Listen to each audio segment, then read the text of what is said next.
picture right here represents the airplanes in their starting position. 00 is the airplane that's going to fly north at 250 miles per hour. And this 0140 dot represents the airplane that's going to fly east at 300. I guess it's kilometers per hour. Okay, so at any given point in time, the distance between the two planes we can represent by the distance formula. That is this distance right here is 150 or 140, excuse me, take away 250t, because the plane has moved from zero every t hours, it moves up 250 kilometers. And likewise, this leg of the triangle has a length of 300t because the plane is moving at 300 kilometers per hour to the east.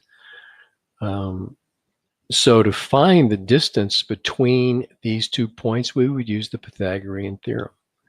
And if I go to board 2, you'll see what that would look like.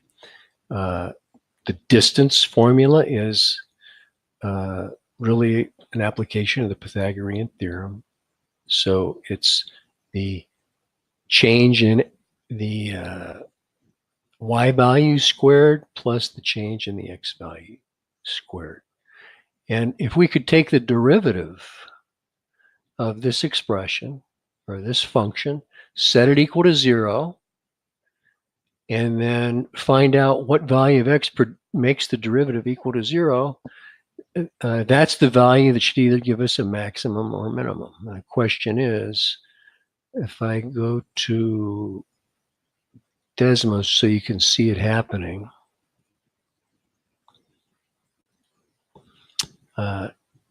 here I've set up a graph that depicts the starting position. There's the planes at the start. Then as time increases, the northbound plane's heading north, the eastbound plane's heading east, and the distance that they've traveled depends on, and function d of x represents the distance that those planes are apart at any given point in time t. And what I've done here is set up a table of x values so that you can see that this 70 over 305 does appear to give me the minimum distance. After that, they grow farther and farther apart, and they were further than this apart to begin with. So the question is, how do we take the derivative? There's a couple ways to do it. Let's just say I'm going to find d prime. I could take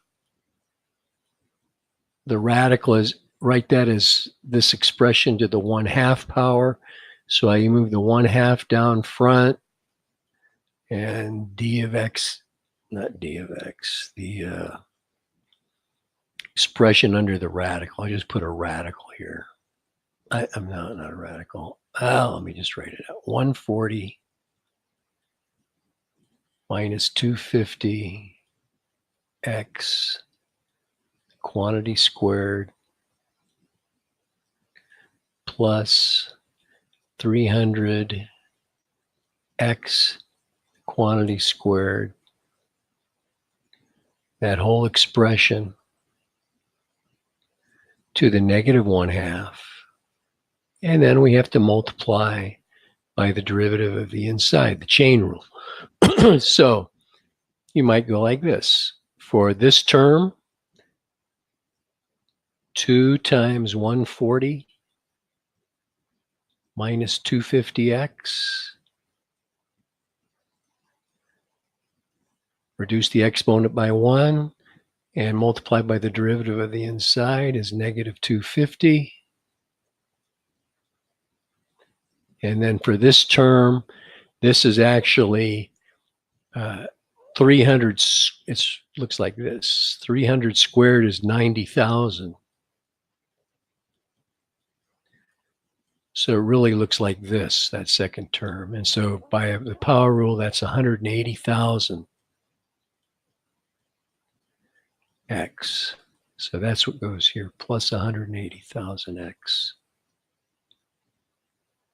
And I think I'm going to run into my video there. But when does this equal 0? It equals 0 when this numerator is equal to 0. So really, we really want to know when does, well, let's see what I got when I simplified that. I got negative, I got 100, I get 215,000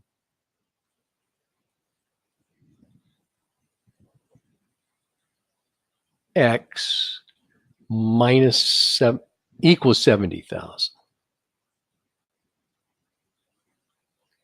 So I'll leave that to the viewer to figure out how I simplified this to 215,000 x equals 70,000. So x equals 70,000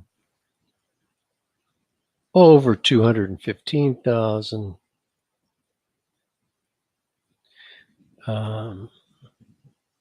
Oops, no, not 215. I got the wrong thing here. This is 305,000.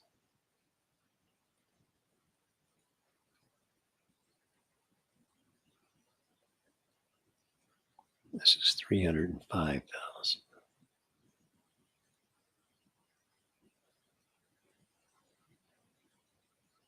And so these zeros cancel out and x equals 70 over 305. Okay. And I'll include the link to the Desmos graph in the final answer. But you'll have to work out the details on setting this derivative equal to 0.